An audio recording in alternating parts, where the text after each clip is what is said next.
Saudara sekalian, selalu menarik apa yang dikatakan Yesus yang tampaknya selalu berseberangan, tidak selalu sesuai dengan orang-orang pemuka agama pada waktu itu. Itu sesuatu yang tidak menguntungkan dalam kemasyarakatan. Karena orang-orang seperti Farisi, orang terhormat sebenarnya.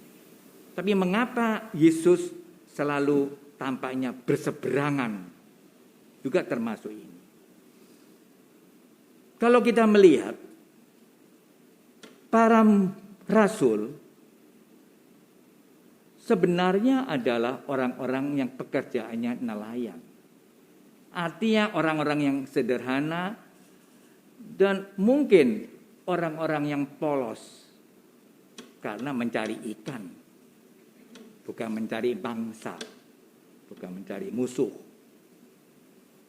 Tetapi mengapa Matius sebagai penginjil dipanggil di dalam pekerjaannya yang mungkin pada waktu itu tidak terhormat? Saya tidak tahu apakah Matius termasuk orang yang ikut menjadi pemungut cukai yang tidak jujur. Itu bisa ditanyakan ahli kitab suci yang lebih mendetail. Tetapi dari bacaan ini jelas Yesus cenderung untuk berkumpul dengan orang-orang berdosa. Orang-orang yang tidak sesuai dengan pemikiran orang Farisi. Saya tidak akan menceritakan ini karena ini sudah sering dibicarakan. Mungkin dari ceritanya kita bisa jemu. Tetapi makna apa sebenarnya pada siang hari ini khususnya? Kita mendengarkan lagi firman ini. Ada kata-kata kunci dari firman yang kita baca ini. Yang mau menentukan kualitas orang yang mengatakan dirinya melayani Tuhan. Apapun pekerjaan baik yang dilakukan oleh manusia. Pelayanan, ya kalau orang sekarang ini aktivis di gereja, ikut organisasi-organisasi, sampai lupa pulang ya. Kok sebelum pandemi kan begitu. Kok pandemi ya semua dibungkam. Jadi seolah-olah aku sibuk mencari Tuhan.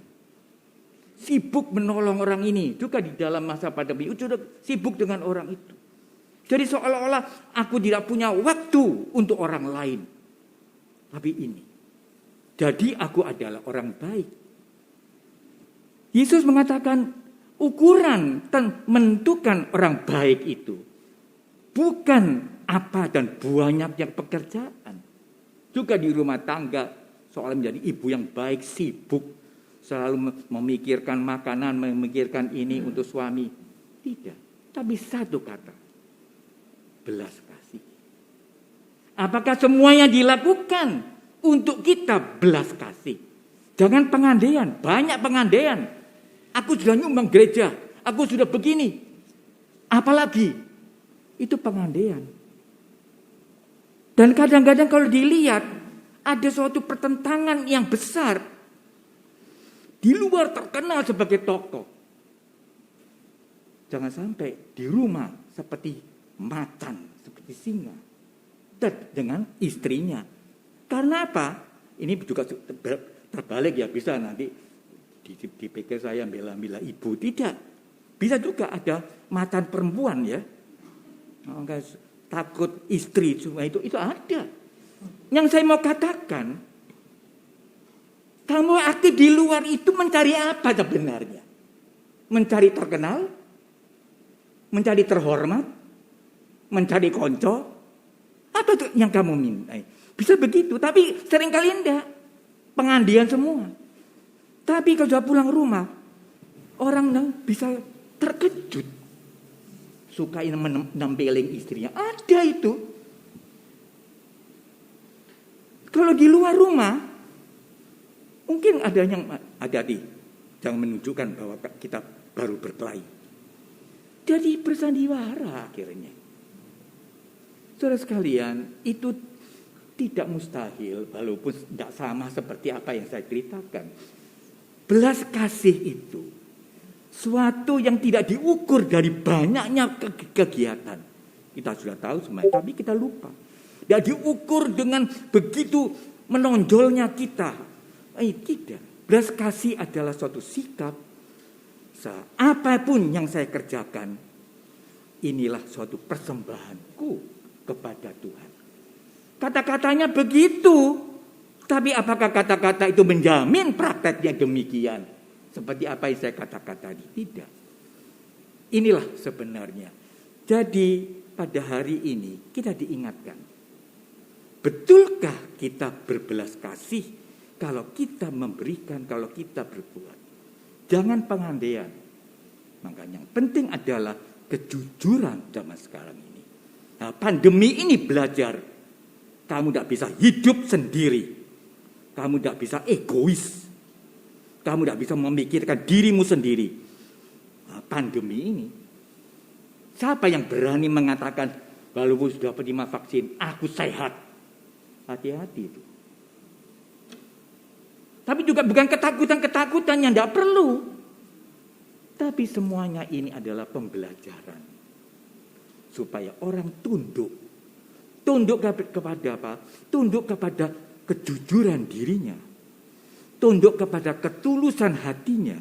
Di situ Tuhan berbicara kepada kamu. Bukan dalam kegiatan-kegiatan itu. Kegiatan itu menolong. Menolong. Tuhan berbicara.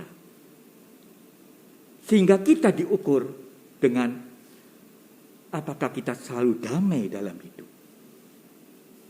Apakah kita benar-benar selalu berbuat baik.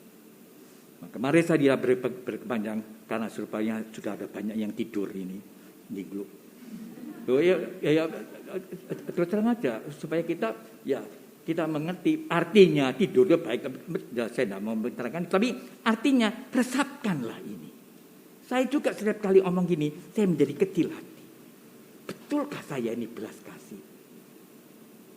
Orang itu aku kereng, wedi aku. Si ngomong itu sebenarnya tidak pernah mengalami, tapi dengar sudah menuduh.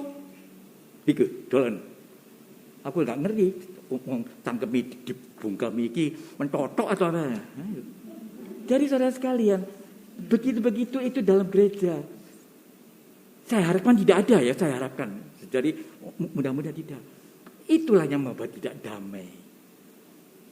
Dan juga hitung-hitungan, pamrih. Aku tak gini, pokoknya begini. Nah, semuanya itulah kita bersihkan. Maka marilah sekarang kita merayakan Ekaristi Kudus untuk lebih meyakini Tuhan itu belas kasih.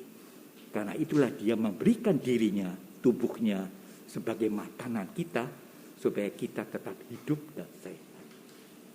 Dan supaya dosa-dosa kita juga dilebur karena kita bertobat, karena kita mau berubah, bukan menangnya sendiri, bukan membenarkan sendiri, tapi kita mau bertobat. Itulah sikap rendah hati yang kita bisa meneladan Bunda Maria. Dengan pokok iman ini kita akan melanjutkan perayaan Ekaristi Kudus. Tuhan memberkatinya.